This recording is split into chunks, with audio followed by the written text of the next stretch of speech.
Puji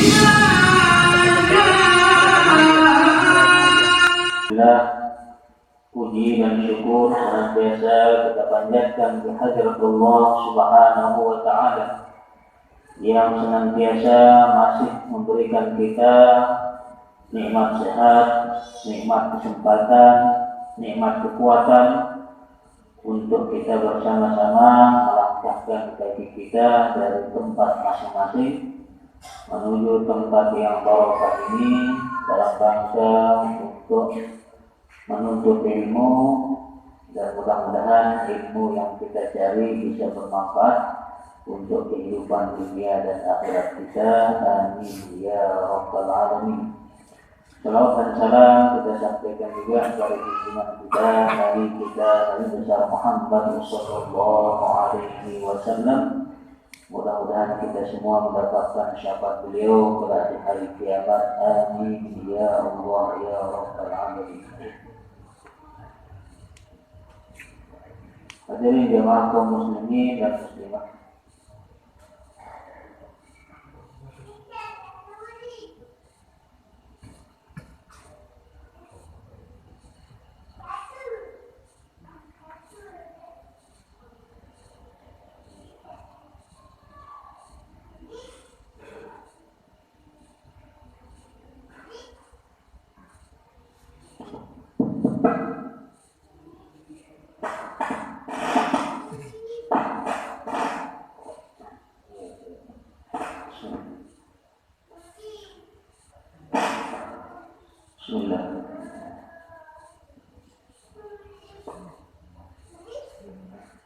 Pada pertemuan yang lalu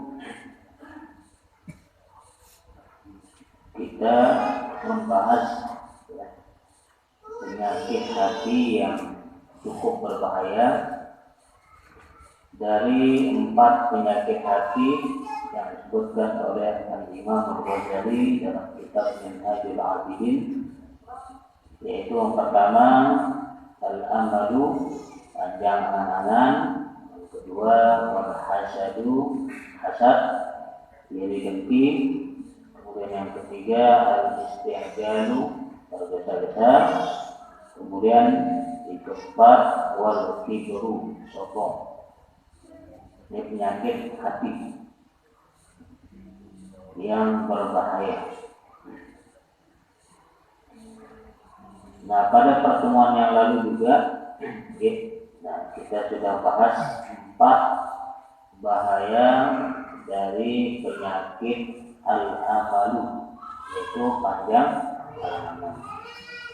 Di antara bahaya panjang angan-angan itu, orang akan malas beribadah. Akibat dari penyakit panjang angan-angan itu, pertama, orang akan malas beribadah. Kemudian ada malas, ya masih daftar, masih panjang, masih daftar, masih ngonek hidup, akhirnya malas. Kedua, akibat dari penyakit ini, orang akan menunda-nunda untuk bertaubat. Jadi masih daun, ya. Terus menunda-nunda. Dia tidak bersegera untuk bertaubat karena merasa masih lama. Kemudian yang ketiga, akibat dari penyakit panjang angan-angan ini adalah orang akan tamak untuk mengumpulkan harta dan sibuk dengan urusan dunia.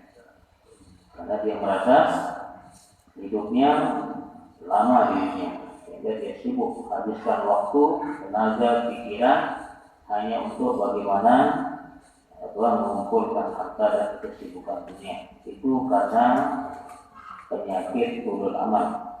Kemudian yang keempat, akibat dari penyakit tulul amal itu adalah orang akan melupakan akhirat.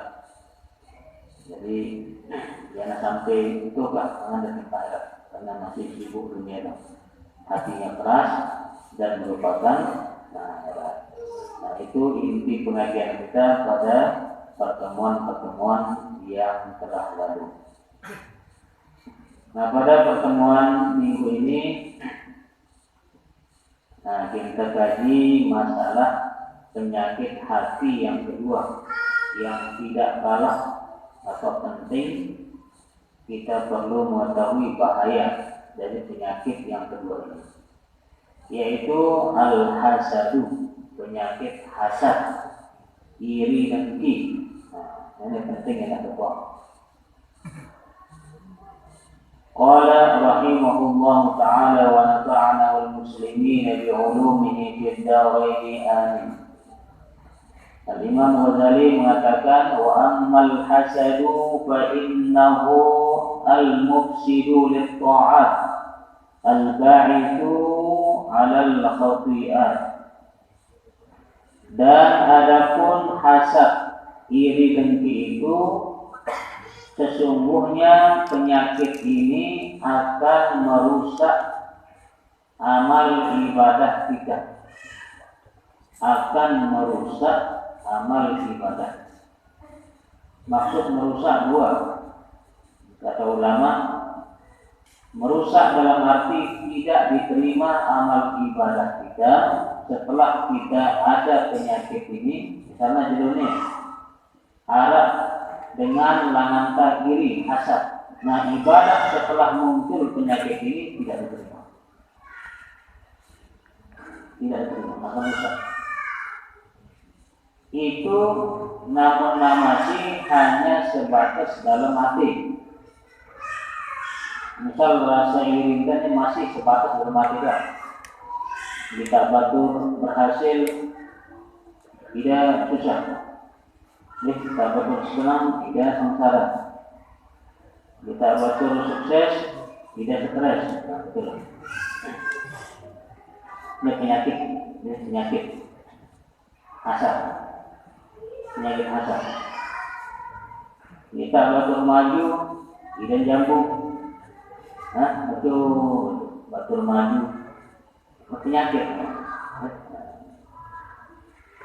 Nah, apabila penyakit ini kata ulama masih sebatas di dalam hati, maka dia akan menyebabkan ibadah yang dilakukan setelah muncul penyakit ini di dalam hati dan dibiarkan, maka ibadah setelahnya itu tidak akan diterima. Misalnya muncul penyakit kalwate, iri, hasad, timpa batur. Sembahyang zuhur, sembahyang asar, namanya ada segala taubatan dia akan terima. Gugur kewajiban baru dia akan terima. Namanya maksud akan merusak ketaatan. Namun sampai dilampiaskan penyakit hati hasad ini dilampiaskan dalam bentuk zahir, karena dia masih batin kan, masih dalam hati doang, betul? Atau dia ada teman. Nah, kalau sampai dilampiaskan, misalnya dengan membuat fitnah, dengan menghibah, dengan mengejek, mengolok, sudah dilampiaskan penyakit hatinya itu dalam bentuk zahir, maka ini akan merusak ibadah yang telah lewat. Ibadah yang bagus, ini sedang dua dulu. Nah, jadi dua. Maka makna hasad akan merusak ibadah itu, ketaatan itu, kata ulama. Namun hasad itu masih sebatas dalam hati, maka akan menyebabkan ibadah yang akan dilakukan setelah penyakit itu muncul akan terhalang, tidak diterima oleh Allah Subhanahu wa Ta'ala. Namanya terjadi mewakilnya. Lalu namun dakwah lampiasan dalam bentuk zahir dengan lafaz, misalnya dengan perbuatan, maka itu akan merusak ibadah-ibadah yang telah lewat juga. Jadi dua ya. Ini bahaya. Bahaya. Hasad itu akan merusak ketaatan dan akan mendorong orang untuk selalu berbuat kejahatan, merusak kebaikan ibadah dan mendorong orang untuk selalu berbuat kesalahan. Nah, kata beliau di sini, wa innahu da'ul ubdal alladhi yubtala bihi al-kathiru min al-qurra'i wal ulama fadlan 'anil 'ammah wal juhal hatta ahlakahum wa awradahum an-nar. Sesungguhnya penyakit hasad, iri dengki ini adalah penyakit yang sulit untuk diobati. Sulit, berat. Dia penyakit yang sulit, berat untuk diobati. Yubtala bihil katsir, yang menimpa banyak orang. Minal qurra, di antaranya yang ditimpa penyakit ini adalah para ahli Al-Quran, qurra, ya, saling iri, saling hasad. Wal ulama, tidak lepas penyakit hasad ini juga menimpa para ulama. Ya, jadi para ulama itu dia saling hasad, saling iri, saling dengki. Kadang-kadang karena jamaah yang ketiga tapi diri. Ini ramian pengajian kesepian kali diri. Ini pondok ramian ini begitulah penyakit tidak lepas. Sampai ulama pun bisa masuk penyakit hasad, iri. Sehingga dikatakan Imam Syafi'i meninggal dunia karena dipukul, ya, karena disakiti oleh ulama yang hasad kepada beliau. Sampai begitu. Nah, kalau ulama saja bisa mengidap penyakit hasad, iri dengki, apalagi masyarakat awam. Masyarakat biasa. Kalau ulama saja bisa, ya, dijangkiti penyakit yang namanya hasad.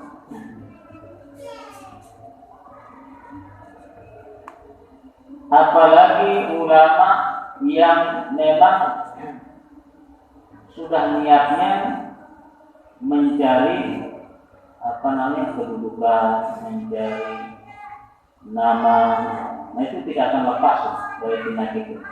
Ya.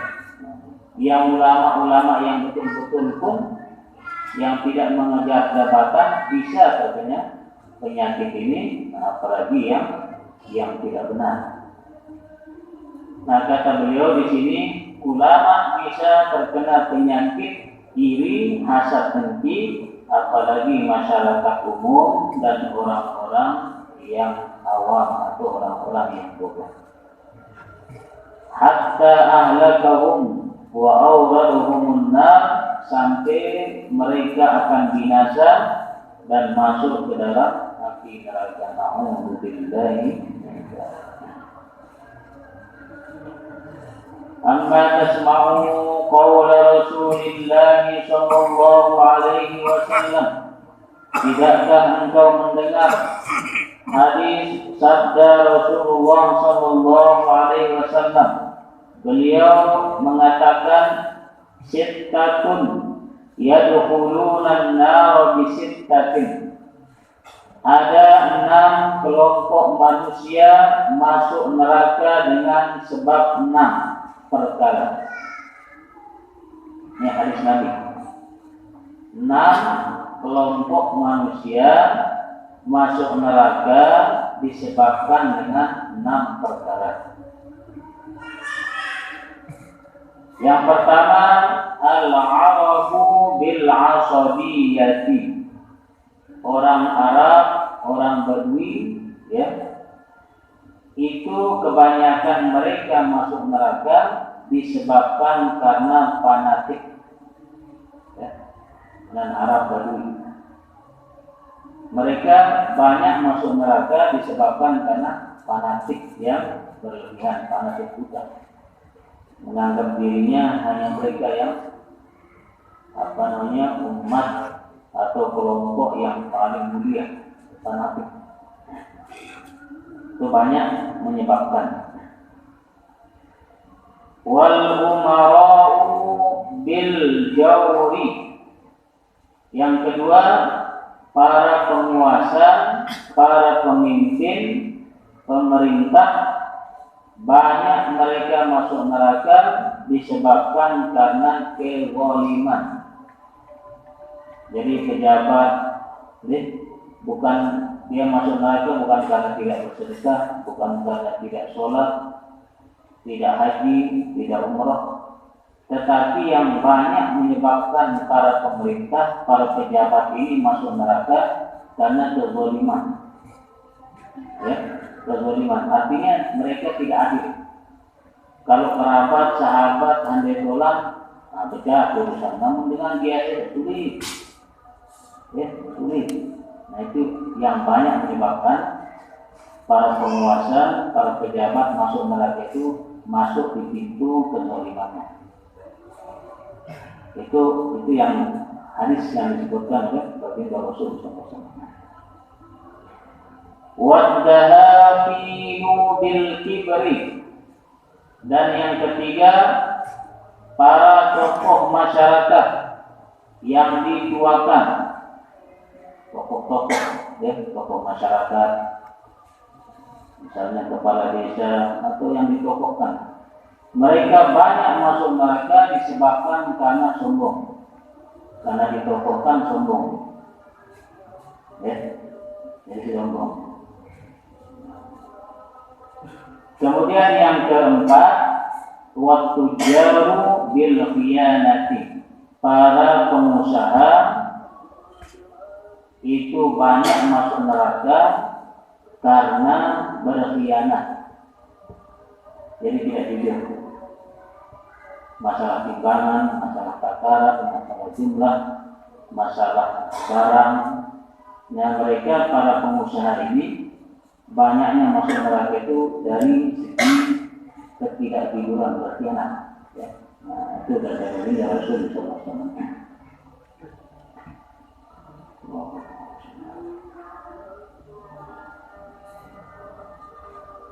Dan yang kelima, wa ahlur rasafiq bil jahli. Orang-orang dasar banyak masuk neraka karena kebodohan, malas belajar, sibuk ngawis, sibuk lorau, pengajian malah girang, sekolah malah girang. Nah, orang-orang dasar ini banyak masuk neraka karena kebodohannya. Ini hadis dari Rasul. Ya, jadi bukan angkat. Ini hadis Nabi. Supaya apa? Supaya kita hati-hati. Nah, penyakit dengan dasar, kata beliau, mereka malas untuk ilmu, lebih sibuk lorau, logawat, ngarah, sekolah ya, ngaji ya, akhirnya sembahyang tahu, ngaji tahu, neraka tahu. Nah, rekan kebodohan itulah mereka banyak masuk neraka. Itu penyakit dengan dasar. Nah, sama dasar lain karena dia jerak untuk dasar terang. Ini penyakit dengan dasar. Ini hadis. Dan yang keenam, wal ulama'u bil hasadi. Nah, ulama itu banyak masuk neraka karena penyakit hasad. Penyakit hasad. Rajin membayar, rajin mengaji, tetapi pintu yang bahaya itu adalah pintu hasad yang banyak. Apa menyebabkan para ulama itu banyak masuk dalam api neraka. Nah, ini 6 ya, kelompok manusia banyak masuk neraka disebabkan karena 6 perkara. Nah, perlu diingat, nanti terlebih waspada. Nah, yang pertama, orang Arab banyak masuk neraka disebabkan karena fanatik. Fanatik yang berlebihan, merasa diri mereka yang paling hebat, paling mulia, itu fanatik. Yang kedua, wal umara bil jawri, pejabat pemerintah mereka banyak terjerumus masuk ke neraka disebabkan ketidakadilan, karena kezaliman mereka. Dua pejabat ya, bagus, rajin sembahyang, rajin sedekah. Lalu kezaliman ini yang sulit mereka hindari, ketidakadilan. Wadhahakin bil kibri, sedangkan para tokoh itu banyak masuk neraka karena kesombongan. Kemudian wal-fujjar, para pengusaha, para pedagang banyak masuk neraka karena berkhianat, tidak jujur.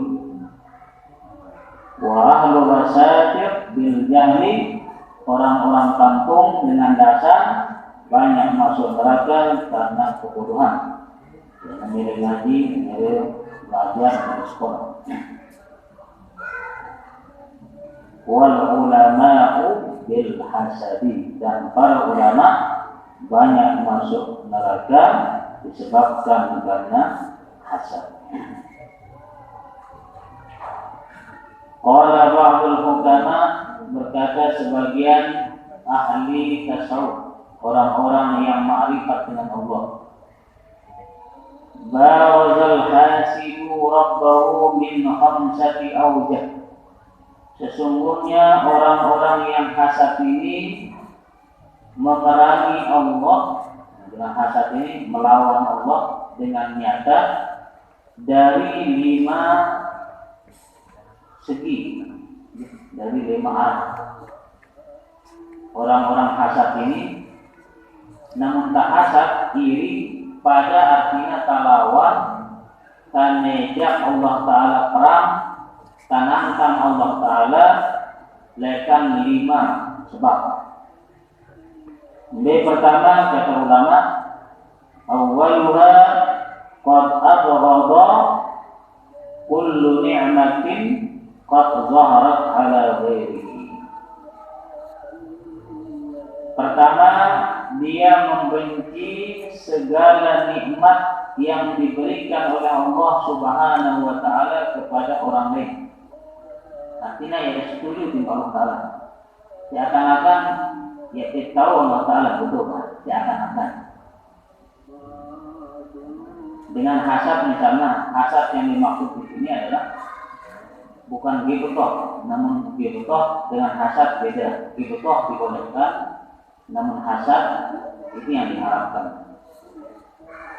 Ghibthah itu melintas pada marah batu.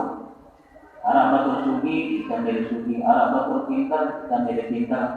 Lalu ia sampai tinggal masinta, ginilang sugi batur, ginilang pintar batur, ginilang sukses batur, yang sampai itu antakan melek marah batur. Itu namanya ghibthah. Keinginan sama dengan yang lain. Sedangkan hasad ini melihat kita marah batu ini meletak penuh, nah bawaan kita. Nah hilang boleh perlu mau biar rezeki, nah hilang. Sukses ya, nah gagal. Nah tinggi pangkatnya, nah terik. Nah itu hasad. Nah itu yang diharapkan. Lalu hanya ghibthah, mari juga antarkan diri pada marah batur, sugi batur, mereka sugi, mereka sukses batur, mereka sukses. Tangguh, dan itu dibolehkan. Lalu yang sampai meleng kita batui sugi dari diri, disukses dari sengsara malah dia hasad. Hasad. Dan ini penyakit. Banyak menimpa kita. Jangankan masyarakat umum, masyarakat awam, kata beliau, para ulama pun bisa terkena penyakit. Nah sehingga sebagian ulama ahli tasawuf, ahli ma'rifat mengatakan orang-orang yang hasad itu dia memerangi Allah Subhanahu wa Ta'ala ya, dari segi pertama dia membenci segala nikmat yang Allah berikan kepada orang lain. Batur nikmat tidak benar. Apa maksud terlibat? Seakan-akan gambaran Allah Ta'ala yang tahu. Dia ada cocok Allah Ta'ala, dia lihat. Betul, tapi dia melawan Allah Ta'ala. Yang kedua, suhtu liqismatihi, dia membenci terhadap apa yang tidak dijatahkan oleh Allah Subhanahu wa taala. Allah taala jatahkan ini tinggal nenek berikan, nenek sukses, nenek ya. Itu semua merupakan ketentuan ya, bagian dari Allah Subhanahu wa taala. Lalu dengan hasadnya berkatakan dan marah Allah taala adalah dia adil. Berat. Hasadnya berat karena dia melawan Allah taala. Menganggap dia lebih pintar dari Allah taala. Di dalam membagi rezeki, dia merasa dia yang lebih bisa. Allah tidak bisa. Sehingga dia membenci terhadap ketentuan Allah, ini diberikan lebih, ini biasa, ini kurang, nah dia benci. Karena dia hasad. Menjadi berat. Boleh terobati. Kemudian yang ketiga, kenapa orang hasad itu dikatakan berperang melawan Allah Subhanahu wa taala? Annahu dhanna bi fadlihi, yani anna dzalika fadlullah yu'tihi man yasha wa huwa yabkhalu bi fadlillahi ta'ala. Jadi pada dia tidak suka atas karunia Allah yang diberikan kepada orang lain, sedangkan dia pelit terhadap karunia Allah. Artinya marahidapna ia lebih tahu dari Allah Ta'ala. Ini dengan hasadnya marahidapna tawan si Allah Ta'ala. Allah menjam dengan lulian, nah dia tidak suka marahidapna tawan. Kemudian juga orang hasad ini ya, dia merendahkan orang yang dimuliakan oleh Allah Subhanahu wa taala. Kan misalnya Allah memilih orang ini dia mulia, diberikan ilmu, diberikan kekuasaan, diberikan harta. Nah dia membenci, merendahkan orang yang dimuliakan, yang ditinggikan oleh Allah Subhanahu wa taala. Dan yang kelima, kata beliau, orang yang hasad itu dikatakan melawan Allah karena dia membantu musuh Allah, yaitu iblis laknatullah alaihi. Jadi dia tidak sadar kalau dia itu sedang menolong, membantu iblis. Dan iblis ini sebabnya dia diusir dari surga itu karena hasad, iri kepada Nabi Adam. Nabi Adam dibuat dari tanah, kok mereka disuruh sujud. Akhirnya dia muncul rasa hasad, iri. Sehingga sebagian ulama mengatakan penyakit hasad ini termasuk penyakit paling tua. Penyakit hasad. Karena penyakit pertama waktu iblis diusir dari surga. Kemudian di dunia juga dia termasuk penyakit pertama. Begitu Qabil membunuh saudaranya Habil karena hasad sendiri, penyakit tua. Lebih tua akan punya dosa-dosa lain. Zina, mabuk, mencuri, dia paling tua penyakit. Iri, hasad.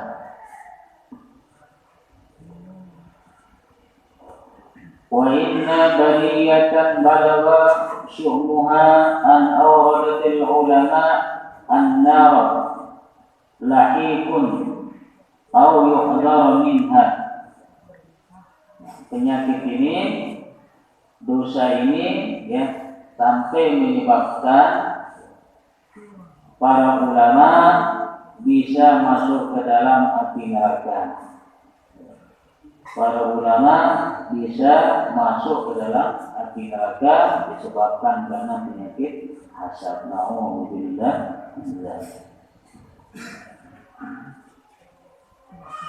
Wa'alam annal hasada, dan ketahuilah sesungguhnya penyakit hasad ini yuhayyu khamsata asya, akan menimbulkan 5 perkara. Penyakit hasad ini akan menyebabkan menimbulkan 5 perkara. Pertama, fasadut ta'at, akan merusak amal ibadah. penyakit hasad akan merusak amal ibadah. Qala Rasulullah sallallahu alaihi wasallam, al-hasadu ya'kulul hasanati kama ta'kulun naru al-haqaba. Sabda beliau, sesungguhnya hasad itu akan memakan kebaikan-kebaikan yang telah kita lakukan seperti api yang membakar kayu yang kering. Becat. Dan mirip becat mesang pahala saja hasad. Jadi hasad ini yang hasadin kan langsung betul pahala ngoper. Jadi becat serotna. Kata ulama, maksud daripada ya'kulul hasanat, hasad itu akan memakan kebaikan-kebaikan, itu artinya adamul qabul, karena dia tidak diterima ya, pahalanya. Nah, itu dari dua, yang terima diibadahkan, dan yang kedua biasanya pahala-pahala ibadah uang simpan dan tabungan ibadah. Nah, itu maksud daripada al-hasadu ya'kulul hasanati kama ta'kulun naru al-haqaba. Jadi banyak sekali hadis-hadis yang menjelaskan tentang bahaya penyakit ya, hasad ini. Banyak sekali hadis baginda Rasulullah SAW yang membicarakan tentang penyakit hasad ya, iri dengki. Di antaranya beliau katakan juga dalam hadis yang lain, akhwafu ma akhafu ala ummati, sesuatu yang aku khawatirkan, yang aku takutkan, paling aku takutkan dari umatku ini adalah ayat surah fihi mal, mereka memperbanyak harta, kemudian ya fatahasaduna wa yaqtuluna, sehingga mereka bisa saling iri dan saling membunuh. Nah, yang paling aku takutkan dari umat ini, mereka mengumpulkan harta, berlomba-lomba memperbanyak harta, sehingga mereka saling iri dan pada akhirnya mereka akan saling membunuh. Dulu jangankan karena iri, karena datang dukun, santet, karena iri, santet tanggung dulu, penyakit iri. Dukun suruh milih itu penting bayar, penting bayar. Dukun santet, nah itu yang beliau khawatirkan. Sehingga beliau menganjurkan ya, di dalam hadis yang lain, beliau mengarahkan ista'inu ala qada'il hawaij bil kitmani fa inna kulladzi ni'matin mahsud. Artinya apa? Mintalah tolong di dalam qada hajatmu ya, dengan menyembunyikannya. Dari yang tadi rezeki, harta, itulah mamerane.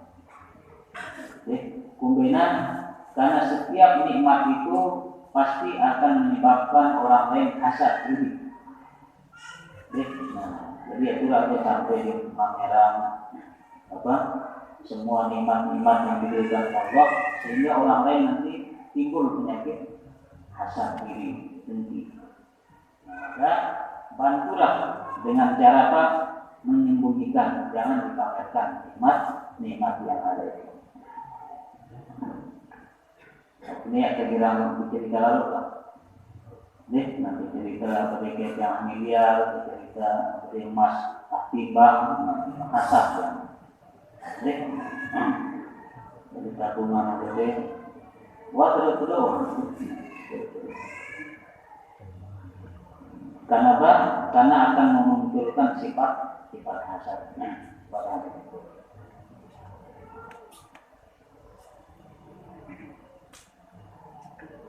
Uruya Ibnu Umar, diriwayatkan oleh Ibnu Umar, anna Iblis qala li Nuh, bahwasanya Iblis pernah berkata kepada Nabi Nuh, Isnatani ahlaka bihima bani Adam. Ada dua perkara yang menyebabkan Bani Adam, keturunan Adam, artinya manusia ini akan binasa. Yang pertama adalah al-hasad, ya, yang menyebabkan kita akan hancur ini al-hasad, karena hasad itu yang menyebabkan setan itu direjam, artinya dilempar, diusir dari surga. Yang kedua wal-hirs, tamak, ya, itu yang menyebabkan manusia ini akan binasa. Tamak. Itu juga yang menyebabkan Adam itu dikeluarkan dari surga. Nah, itu kata Iblis mengajarkan kepada Nabi Nuh. Jadi dua menyebabkan manusia ini ingin hancur binasa, dua iri dengki, kaca, tamak. Dia menyebabkan dengan dua rusak, berperang, saling bunuh, saling santet, saling sedang, saling fitnah, saling iri, atau karena rakus. Nah, itu akibat yang pertama, ya, dari penyakit hasad ini adalah dia akan merusak, ya, pahala-pahala ibadah yang telah kita lakukan. Yang kedua, bahaya dari penyakit hasad ini adalah i'lul ma'asi wasyururi, akan menyebabkan orang selalu berbuat maksiat dan keburukan.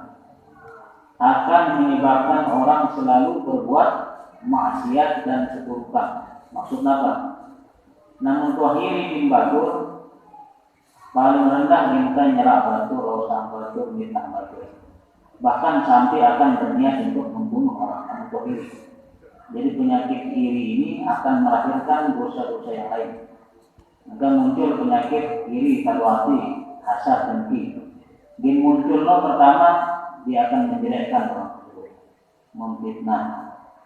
Bahkan yang paling fatal akan berusaha untuk membunuhnya, menghilangkan orang yang didengki. Nah, jadi penyakit hasad ini akan menyebabkan orang akan selalu berpikir berbuat dosa, maksiat kepada orang yang dia dengki. Jadi ilmu telah tetap akan berpikir bagaimana cara orang yang didengki itu supaya betul-betul hancur, binasa, rusak, pokoknya tidak.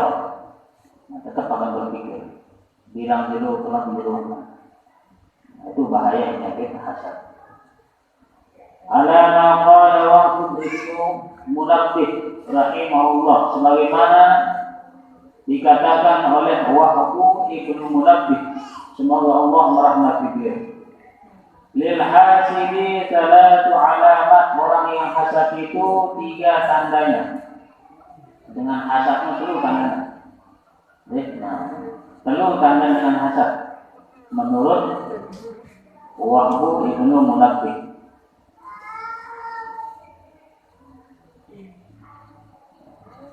Pertama,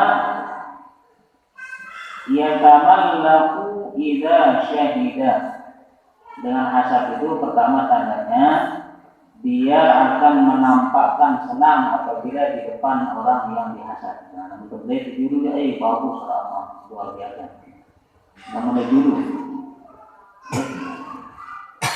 itu kata beliau. Tanda dengan hasad di pertama, namun dari harapannya kadang-kadang berlebihan, bagus dia. Mulai dulu. Yang kedua, wa yaqtabu idza waqa, namun dia mulia, celak dah betul.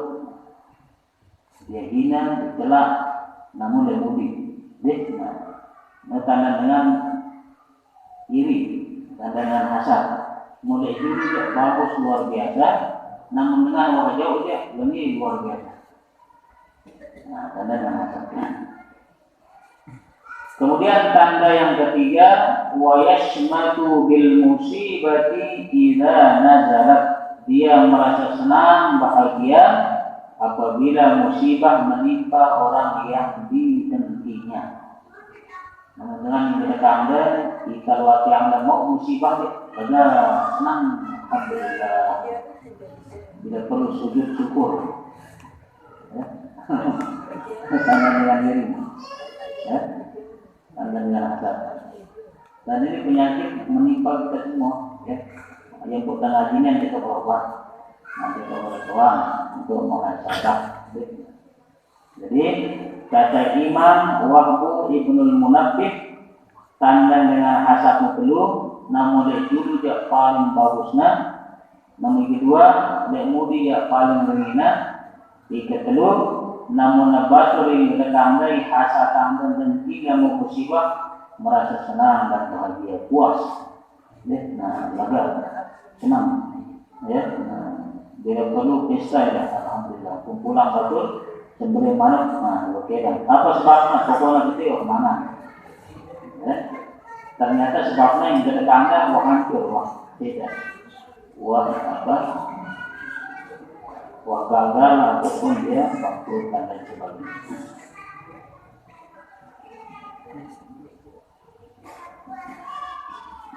Qultu wa hasbuka anna Allah Ta'ala amarani bil isti'adzati min syarril hasid.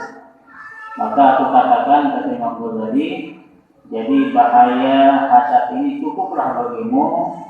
Allah memerintahkan kita untuk berlindung dari keburukan orang-orang yang iri. Dan munas perlindungan dari Allah Subhanahu wa taala terhadap orang-orang yang iri hasad. Faqala subhanahu, bagaimana firman Allah Subhanahu wa taala, wa min syarri hasidin idza hasad.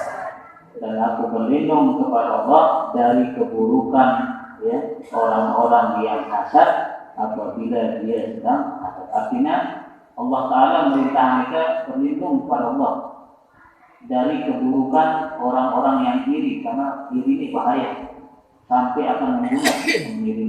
Sehingga Allah sendiri yang memerintahkan kita supaya mohon perlindungan ya dari keburukan orang-orang yang iri. Karena amarana bil isti'adzah min syarri syaitan was-sahir.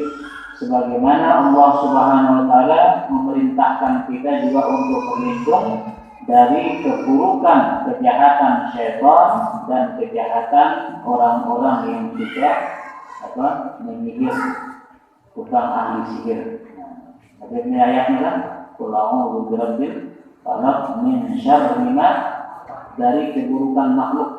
Ulama menafsirkan keburukan makhluk ini adalah setan, karena tidak ada makhluk paling buruk selain setan. Jadi sejajar antara setan penyihir dengan orang dengki itu sejajar. Ya, daripada sehingga di dalam ayat ini Allah perintahkan kita mohon perlindungan dari iblis, dari tukang sihir, kemudian dari orang-orang wa min syarri hasidin idza hasad. Hatta alla musta'ana alaihi wa la musta'ana illa billahi rabbil alamin, sehingga tidak ada yang bisa menolong kita dari orang-orang yang iri hasad, karena iri ini kan nyebut ketuanya penyakit hati kan, jadi ketuang. Apakah dengan iri atau ya ketuang, karena dia menyembunyikan. Nah maka cara kita yang terbaik untuk melawan orang-orang yang hasad ini adalah mohon perlindungan, mohon bantuan dari Allah Subhanahu wa taala. Nah, jadi dari Allah Subhanahu wa taala, jadi masih ada nanti pembahasan selanjutnya yang ketiga daripada bahaya penyakit hasad, ada yang tempat, ada yang terima. Insyaallah mudah-mudahan dapat sehat walafiat, panjang umur dan istiqomah untuk selalu menghadiri majelis ilmu dalam rangka untuk memperbaiki diri kita, memperbaiki ibadah kita, sehingga mudah-mudahan kita menghadap Allah Subhanahu wa taala dengan hati yang selamat, hati yang bersih, tidak ada penyakit hasad, tidak ada penyakit sombong dan lain sebagainya. Amin ya rabbal alamin. Ada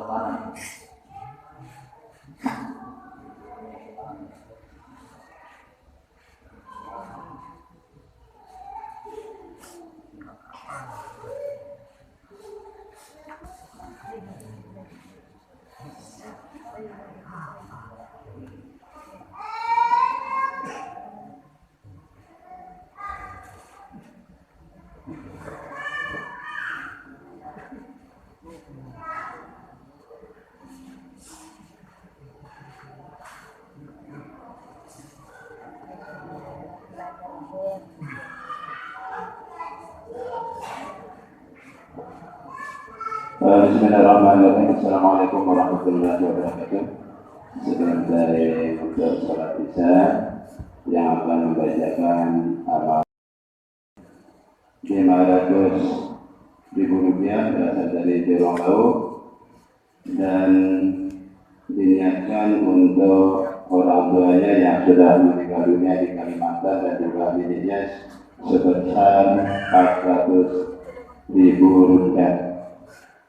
Yang ketujuh adalah hamba Allah dari Galau 200.000 rupiah. Yang berikutnya Hajarul Usman 50.000 rupiah.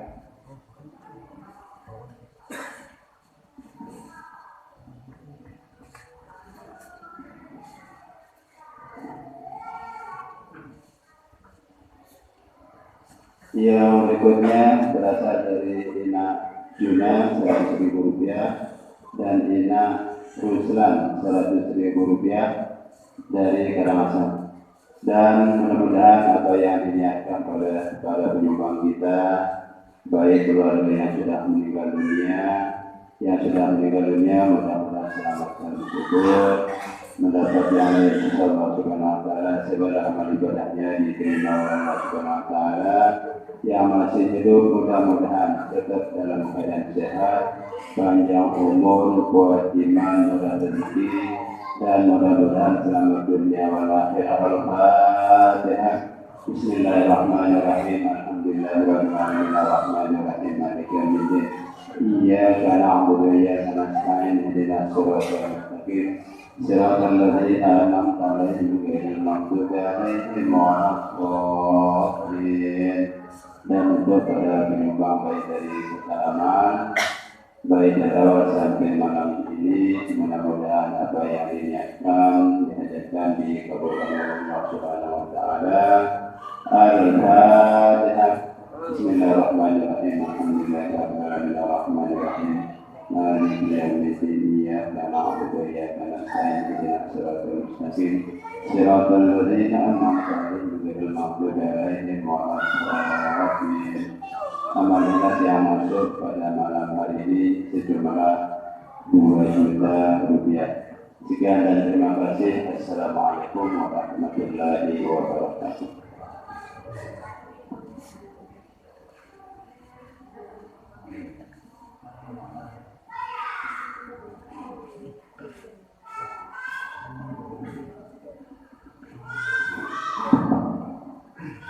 Assalamualaikum warahmatullahi wabarakatuh.